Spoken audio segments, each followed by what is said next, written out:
Good evening and welcome everyone to LBCA's Thank You to Kim and John Motschenbachers from Minnesota for their wonderful ride across the country, or as they called it, their Motch across America, a journey they said to both celebrate Kim's 10 years of being cancer-free since her invasive lobular breast cancer treatment and to raise awareness about lobular breast cancer and the need for more research and funds to support the Lobular Breast Cancer Alliance, which is dedicated to this cause.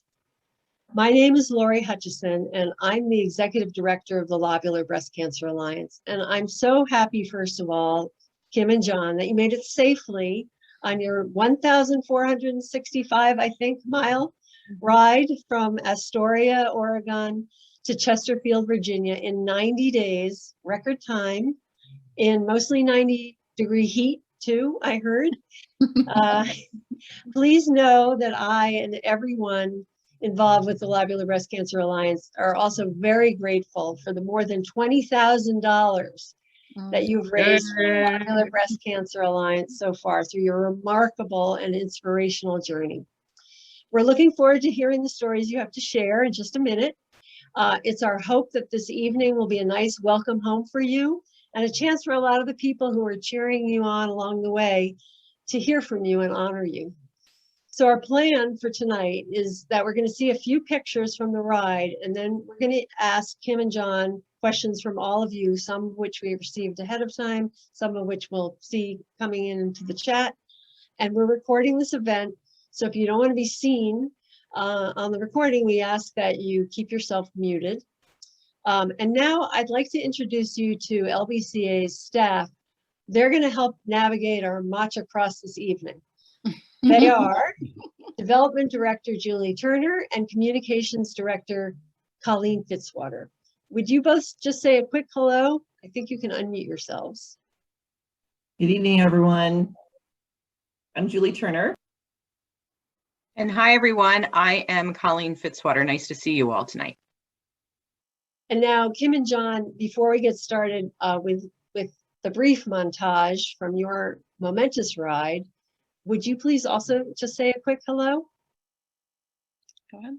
Hi, everybody. Thanks for being on today, and thank you for all your support financially and mentally, socially, online, and followed us along with our journey and made a difference in those 90 days crossing America.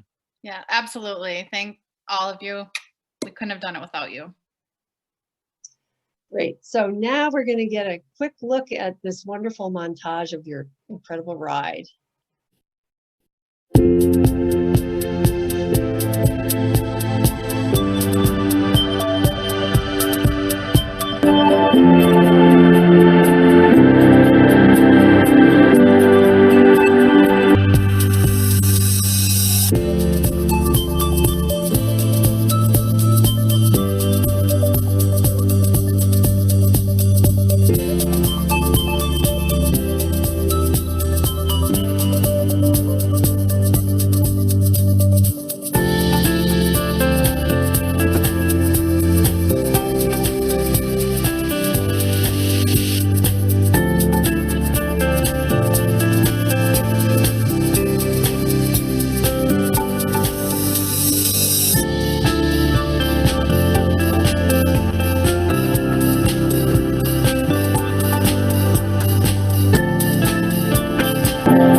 Oh, thanks, Colleen. Yeah, that was very nice. Thank you.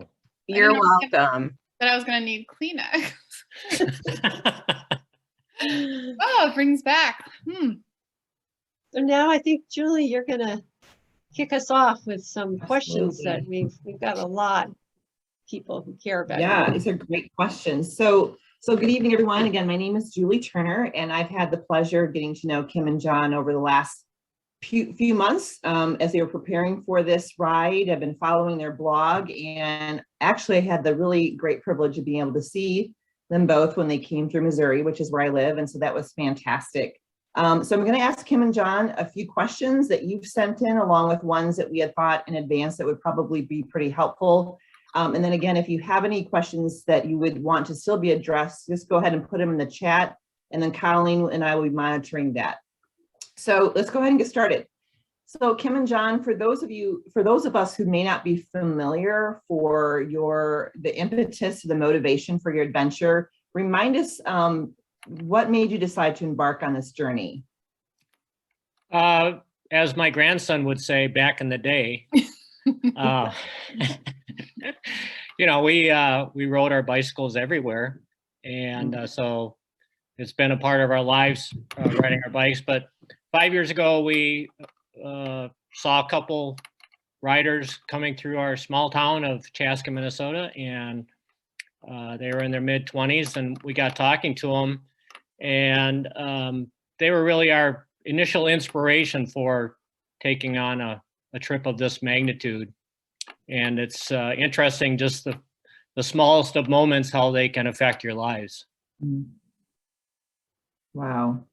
How about, so you also decided to use this ride to fundraise for the Lobular Breast Cancer Alliance, and we're of course very fortunate to be the recipient of that. What was behind that? What was that decision based on?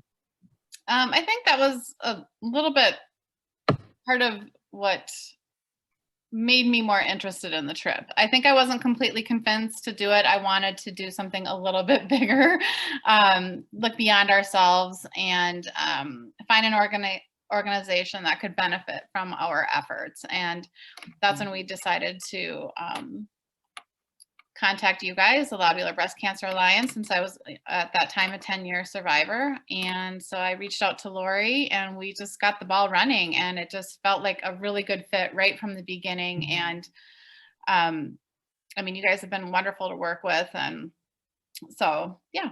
Yeah, it was kind of a natural as it ended up. Just doing this alongside the Lobular Breast Cancer Alliance and the help of Colleen and Julie and Lori. It's been awesome. Great. Well, we definitely feel the same way. So can you talk about, and I know both of you can speak very well to this, why do you think it's so important to raise awareness about ILC and then promote more research specific to invasive breast cancer? Well, I think as we learned when we're out on our journey spreading awareness of ILC is that 99% of the people do not know about it and have never heard of it. And a lot of people don't even know that there's different kinds of breast cancer. And so being able to get the word out and share that it is different, it has, well, for me, obviously, with a lot of other people that have been diagnosed with lobular breast cancer, is it doesn't show up on mammogram. So I had a mammogram, and then 2 months previous to my diagnosis, I had a negative mammogram, and then it ended up being almost stage 4, stage 3C, which is not uncommon, and which was very confusing to me, having a physical and a mammogram being negative, and then going from 2 centimeters to 4 centimeters. So just to get that awareness out there, that and we weren't trying to scare people, but we wanted them to be aware that to listen to your body, do your self breast exams. And a lot of things have changed in the last 10 years too, since I've been diagnosed. I know when I was initially starting to have pain in my breast, they were saying that breast cancer doesn't cause any pain. So that kind of was one thing why I didn't go in, but it can cause pain. And so, yeah, so we just really wanted to get the word out and let people know that it is different. Great. Yeah, really following your instincts for sure. So, and for for most of us on this call, you probably, I can tell that you follow them as well. And you guys did a really tremendous job of harnessing social media with your blog and your different types of ways that you really use mediums to get the word out. How did you capitalize on that? And how did that really help you expand knowledge about what you were doing? The writing comes a little more natural to me. So I did our daily blogs and just sometimes some mundane information about passing through small towns. But the people we met, made it all the more exciting. People were very generous and kind to us along the way. So it was fun to write about that. And I'm not necessarily a social media person like my wife. So I would write the blog and then she would utilize Facebook, and we had a Facebook page and our Instagram account. And it was fun to see who was following where. And then, we got the opportunity. I know Colleen reached out to folks, some news outlets and so forth. And my daughter happened to reach out to my daughter, Haley, who reached out to Care 11, a local NBC affiliate. And they called us while we were actually, where were we? We were in someplace in Colorado, and we did an interview on the phone because we didn't have good reception to be able to do a Zoom call or anything like that. Mm-hmm. But so that was fun to, again, talk about our trip and raise some awareness about our fundraiser and the Lobular Breast Cancer Alliance. And then they happened to run it in the same story out of their Knoxville, Tennessee affiliate as well. So that was exciting to see it, call it remote in the country as well. So we really had a good time with the social media aspects of it and getting feedback from those folks that were following us. It really, that was inspired us to keep going. Mm-hmm. Mm-hmm. That's fantastic. And didn't you also have some coverage on the front end as well? Didn't you also have some of your local news outlets cover you? The Chaska Herald and the Chanhassen Villager, the local papers, ran a news article before we left. So that was very exciting. And to hear from a lot of our neighbors and friends in the community about our trip. And so it really helped to raise awareness and get more followers and more money for the cause. Great. That's awesome. And Colleen, I see we have a couple of questions in here. I'm happy to go ahead and interject this one. This is from Terry. So, and then I will go back to some of the other ones that we had on my list as well. So Terry asked a great question here. So now that you've finished your journey and you've had some time to unpack your adventure, what life lessons have you gained from that?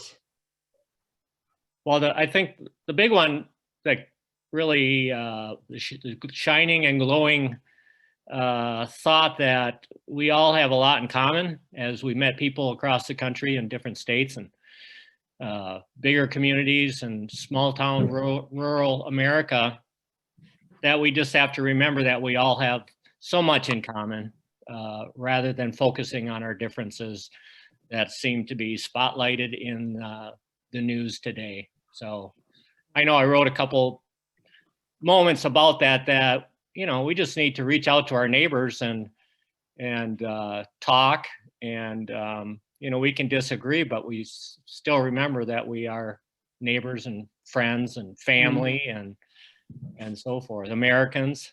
So I think that was, the biggest aspect of the whole trip, and that people, it's, I don't know if the word is innate, but it's people are kind and generous and along the way, the thousands, tens of thousands of people that we met, there might be on one hand that we can count of moments when, they went out of their way not to show some kindness, but 99.9% of the people we met were just terrific, awesome.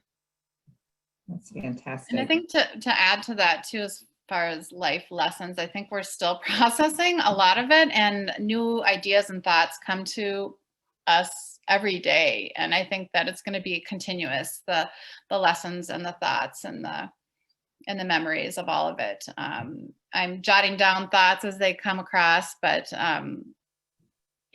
sometimes we were just so in the thick of it physically and mentally that we didn't even have time to think about those lessons. But we're still processing. We're still coming down from it all, really, to be honest. I'm sure, absolutely. So let's go back then to the beginning. A couple like you you don't just wake up one day and say, this would be great to do a bike ride all summer. That seems like a really good idea. So, for those of us who, although we're inspired by you, we may not necessarily choose to act out our inspiration the same way. How did you prepare for this trip? Just talk about all the intricacies, the preparation, mental, physical that you had to do for this ride. Oh gosh, well, physically, I mean, luckily we were somewhat active beforehand. I teach yoga, so teaching yoga and walking a lot and trying to be as active as possible. But the apartment we were living in had a Peloton bike, which everyone knows is pretty hot right now. So we would ride on that and do some light weights in the gym. And then when the weather started to warm up a little bit in Minnesota, we had a rough spring. So getting outdoors to ride our bike made it kind of difficult. We got up to 20 miles a day on our bike, but that's all we had time to do between planning and packing and ordering things on Amazon. As far as physically, we just got to the point where we're going to have to get in shape along the way. It's just, that's all we can do. So the clock was ticking, and we we bought our plane tickets. So that was the end game, for preparedness. Mm-hmm. And so we did what we could and figured we'd learn along the way as well as get more physically fit. Mm-hmm. So yeah, we did what we could ahead of time, and then we learned along the way, like how to send 20 pounds home on the second day of gear and those types of things. So. Mm-hmm. Well, and John he did the research on all of our equipment. So he has been doing that for 5 years now. So, so he kind of had it nailed down to what we needed. And so he started ordering things like probably a year ago. Yeah, literally when we met that young couple riding across America, that's when things kind of kicked in for me, and I started researching how does one go about it. And lo and behold, there's maps for it, and businesses that's what they do. Mm-hmm.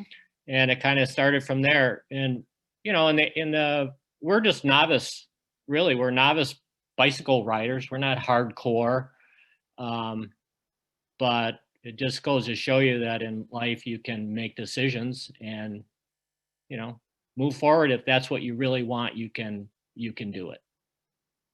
Find a way. That's fantastic. Awesome.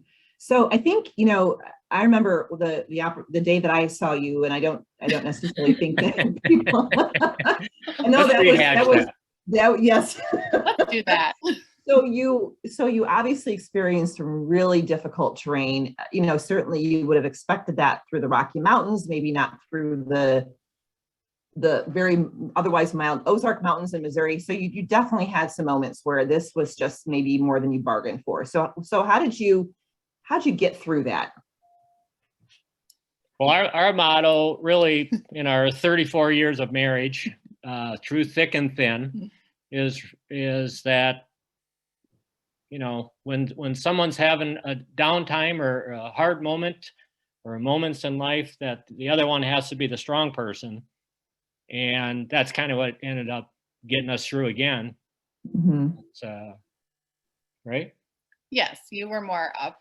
So you were the more comforting of the two. I was the more gung-ho. Yes. 24/7. And but that's okay. It was a part of the journey. I mean, really. I mean, it had to be. It wasn't perfect, and there were some really hard times. I'm not gonna lie, but I think you could tell all of us, like, maybe an example of something that, what made the ride tough. What were some of the circumstances or the elements that made it a challenging ride sometimes? Well, we were very blessed with the weather. It's hard to believe, but we rode over 4,000 miles, and we rode maybe 15 miles in the rain Mhm. over 2 separate occasions. So Yeah. it was, the weather was spectacular, and we left was. before the forest fires in the west. Oh, And so, we're pretty blessed with the weather. hmm. Were there other logistical challenges? I know you mentioned for the group, there are these maps that exist for bike riders, which is incredible. So how often did you have to re-navigate or work around other logistical things that you weren't necessarily expecting? Well, it was interesting once we got to Berea, Kentucky, Mhm. Hmm. and we had followed our maps mostly to the T. A couple times we got lost, but with the generosity of a couple individuals who, everything from inviting us over to their home to sit on the porch and have a Coca-Cola and look at our maps to get us back on track. The maps, we followed those to a T, but when we got to Berea, we started looking at the terrain again, and we thought, there's got to be a better way. So the thought was to follow some U.S. highways, which I like to say in some places in Missouri and Kentucky, if they lay the pavement over the hill, there's no digging out or anything. So if it's, a steep terrain, that's the way the pavement's going to go. But a U.S. highway is generally smoothed out a little bit. So we kind of got off the grid and felt confident that we knew what we were doing, and kind of made our own route for part of Kentucky and part of Virginia. Mhm. But logistically, I'll add to that. At the beginning, we really thought this was going to be more of an organic trip, and we would just take day by day and find a place to stay or find places to eat. But then as the trip progressed and it was vacation season, it was becoming very difficult to find places to stay. So then we knew we had to, it was a nightly thing where, well, usually on our rest day, I would plan a week in advance, or try to anyway. And I'd have to, study the cancellation policies of hotels and things like that. We didn't go beyond 5 nights, but even from food and water, there were some stretches that were so long, and on our map, it would show you're not going to have services for 80 miles. So that's a long ways to go without water. If, it's going to take, if it's going to be a 10 to 12 hour riding day. So we really had to be more forward thinking in those areas, the food, the water, and where we're going to stay, because otherwise you're putting yourself in a pretty messy predicament, possibly. Yeah, the initial idea for the trip was really to live for the day, which meant, no planning ahead except how far do we want to get today. And, call it, back when they started doing this, especially this route in 1976, you could roll into a town and find a place to stay, or, throw your tent, those types of things. But yeah, there were a lot of people out vacationing this summer. But the day we saw you, Julie, is it okay if I speak on that? Of course, yeah. I think that was a 75 mile day, 77. Yeah. And the heat index was 108. 108. Yeah. I know. So, but really, we had to get to where we were staying that night because we were seeing you, but it was the only place to stay. Otherwise, we were going to be camping somewhere, and we were going to camp on the Ozarks side of the road somewhere. there. Yeah, with 107-degree weather. But we were literally 5 miles out of town. I think that's when I text you, and we're going to be late. But in the back of my mind, I was wondering if we were going to make it into town. Oh, wow. Yeah. I would have helped you out. Come Don't worry. us. I would have totally done that. Absolutely. So Kim, I'm going to start with you. What was your favorite part, either in terms of, I guess there's a couple ways to answer this question. Your favorite part of the journey in terms of, geographically speaking, but also maybe a favorite experience that you had along your journey? Maybe Kim, we'll start with you, and then John, your same responses to this. Well, as far as scenery, geographically, I loved the Pacific coast. It was beautiful. Idaho, following the Loxa River for 2 days. So Idaho, I'd love to go back there. Love to go back to Oregon.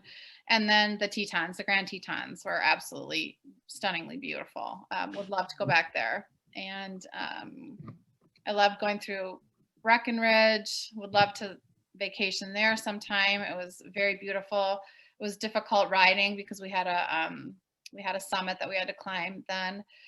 And as far as, I don't know, I just loved it when we found a really good restaurant that had good food. I mean, I was just like so excited and so happy. And that was my favorite part. And the rest days were my favorite parts.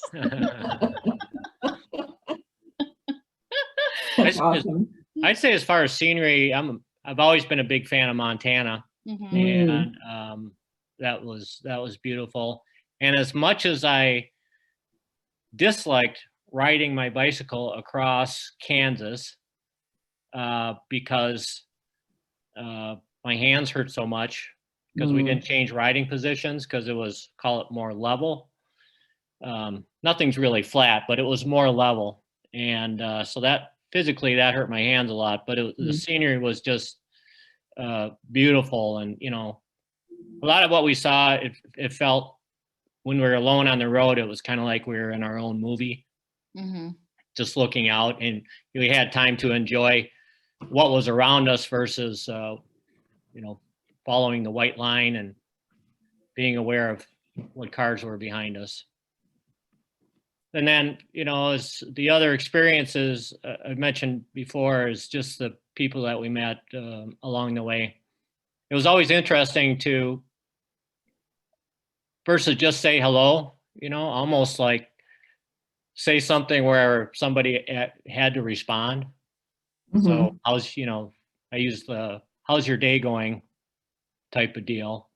And I would have people that were walking past me on the sidewalk, and they would keep walking, they would turn, and then the wheels were turning, like, oh, then they'd stop, then they'd come back, and we'd sit there and talk for a half hour, about the area or their lives. So that was a lot of fun. That's fantastic. Yeah, not a lot of people on the sidewalk are dressed the way you were on your ride. So Yeah, that definitely makes you stand out. That definitely helped us to stand out, that's for sure. Yes. So speaking of that, you mentioned about getting into conversations with folks. So how did the topic of ILC or LBC, how did that come up? And you mentioned that most people you spoke with just had no idea. So maybe talk a little bit about that. What were some of those exchanges like? Well, usually when they'd ask us why we were doing it, I mean, we would say it was kind of like our bucket list. That was on our bucket list. Yep. And then we would talk about raising awareness and funds for the Lobular Breast Cancer Alliance. And then I would usually give them my spiel. And honestly, 99% of the people had never heard of it, except for one gal who actually owned the resort that we stayed at. Yep. And so her and I, we bonded right away and had lots of stories to share. And hers was very similar to all, mine and other people that are maybe on this call. And then the only other person that knew about it was a young man named Josh, and his dad was a radiologist. And so this young man, Josh, who was 30 something, knew about LBCA, and, he said it was near and dear to their family's hearts because of his dad being a radiologist. But most people had not heard of it. So they really didn't even have any questions to ask, except for because I was just talking and telling people just to be aware. And once again, not to scare people, but talk to your doctor about it. Talk to your doctor about having dense breasts. Talk to them about what are the options? What are some other kind of testing that we can do, like ultrasounds, or especially if you have a family history. So yeah, we usually would have a lengthy conversation about lobular breast cancer and the Lobular Breast Cancer Alliance, because you are the only organization that's, funded solely for lobular breast cancer. So, yeah. So, and aside from the fundraising aspect, which is fantastic, and we are certainly very grateful for that. I mean, what other impact do you think you've had? I mean, I think you mentioned, most of the huge majority of people didn't even know about it. So do you feel like even before the ride or after the ride, that this has generated an impact for ILC that you maybe didn't expect? I think so. I think it's going to continue though. I think we just kind of started to plant some seeds, and it's just going to continue to grow and grow and grow. So, I mean, everyone has their cause, and everyone has a cause that is near and dear to their heart. But I just think breast cancer is so prevalent. We need to know about it. I mean, people need to know about it. But I think like we are planting seeds.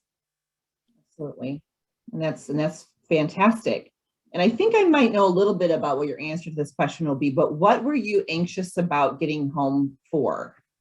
What were you excited, I guess I should say? Well, we're very excited to get home and see our family, our grandkids and our kids and our brothers and sisters and parents. We're very fortunate to have a close family, as well as many of our friends out there are family as well. Family isn't just about blood. So we're obviously just very excited to see everybody. I think Kim I'll speak for her. She was probably excited to sleep in her own bed. Yes, that's what I expected. And have a kitchen and grocery stores nearby where we could buy the fresh products that we enjoy, type of deal. What else you got? Having clothes that were clean and dry. Sometimes we'd wake up in our hotel room, we'd have our clothes hanging up and they would still be wet. They wouldn't even dry in the hotel room. So we had to get wet biking clothes on, but it didn't matter because we'd go out, we'd get dressed, we'd go outside, and the humidity was so thick that we'd be drenched anyway. So it didn't matter, but just little things that you take for granted. The comfort piece of it was interesting. It just made you think about people who do struggle on a day-to-day basis. And I thought about that a lot on the trip, and just we're living out of our saddlebags, but we're fortunate because we had a choice. Right. And, but it makes you think about all the things that we have in our lives and how lucky we really are to be able to be out there riding our bikes, meeting these people, and just very blessed. One of the things we just talked about was really being able to empathize with those less fortunate. But any other outcomes that were a little surprising to you? Well, interestingly enough, on the last day, and reaching the end point was almost anticlimactic. Really, it was almost like we got there. Now what are we going to do? You know, and whoever said way back when, it's not about the destination, it's about the journey was, dead on. It really was about the journey and everything that we had done prior to starting the actual trip and day to day. That's really the memories that we'll have, reaching the end point. It was basically just that, reaching the end point. No, I agree. It was a strange feeling, the end. It was, you thought, you always think things are going to be a certain way, and it just, I don't know. I thought we'd have like a little video of us like pulling in, but that all has to be planned, right? And so we didn't, kind of coming in, there'd be music in the background, if only Colleen was there, it would have been perfect, right? Yeah. And we were just so excited we were ready to hit the end zone there. And now that we've done that, now it's kind of like, okay, what's the next adventure going to be? Guys, it's very interesting you said that saying. I'm actually looking over at my wall where I have that saying right there. It's not about the destination, it's about the journey. So very cool. We did have a question come in, and John, you mentioned earlier that you two are in it through thick and thin together. So the question was, how do you think you've grown as a couple from this trip?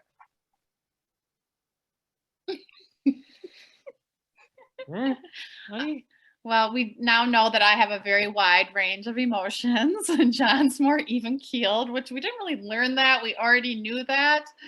I don't know. What have we learned? Well, it about was as a couple? Kim's usually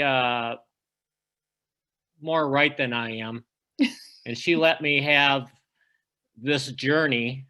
So I think that was, you know, it was good of you to kind of let go a little bit. Exactly. Yeah. Yeah. Yeah. Let go of just what I think is going to work and what's not going to work. So it was difficult and very challenging, but I'm so glad that I did it. And I'm so glad I wouldn't do it with anybody else. He's the only one I could do it with. And Yeah.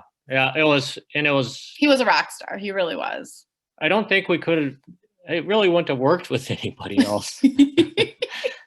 Things just wouldn't have been the same. The dynamics would have changed greatly. Mm-hmm.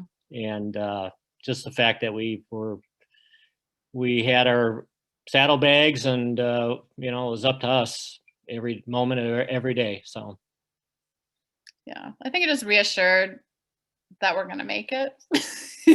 Yeah. If we can spend that much time together, day in and day out. and just like everybody, I think we all think that we've been through a lot in our lives, and we have. Mhm, And life is hard, mhm. difficult at times, more times than others. But you know, rely on your partner or your friend, and Mhm, you know, we're not in it alone, no matter what. mhm. Yeah. Nice. And I know that we did ask if anyone else wanted to put any other questions in the chat, and we had gotten, Julie had asked folks if they wanted to give questions beforehand. So as you heard, we had a lot of questions.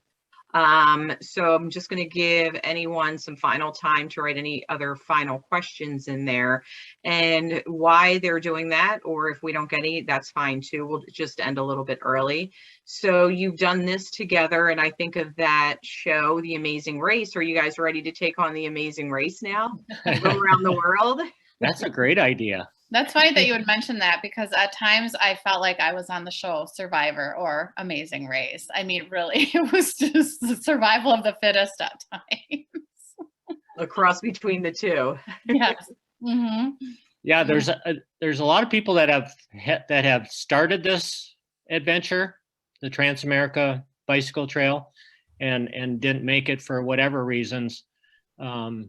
Everything from difficulty to mechanical problems and so forth, or health type of deal. So we just feel very fortunate that we were able to, you know, come home in one piece. And, you know, we both lost about 20 pounds, but maybe we'll try and keep some of that off. Yeah. Well, congratulations to you both. I'm going to, Lori, there's no other questions in the chat, so I'm going to hand it back over to you. I was curious about, was any wildlife you encountered, like large wildlife or small, or? We were lucky to only see one bear, Mm-hmm. and it happened to be a black bear. And from the distance, I don't really know if it was a black bear or a grizzly, but the guy that was with us said it was a black bear. So Mm-hmm. that's what we're going with. And that was in Idaho. And then we saw Lots of deer. Elk. What was the one that it ended up being a lot of roadkill?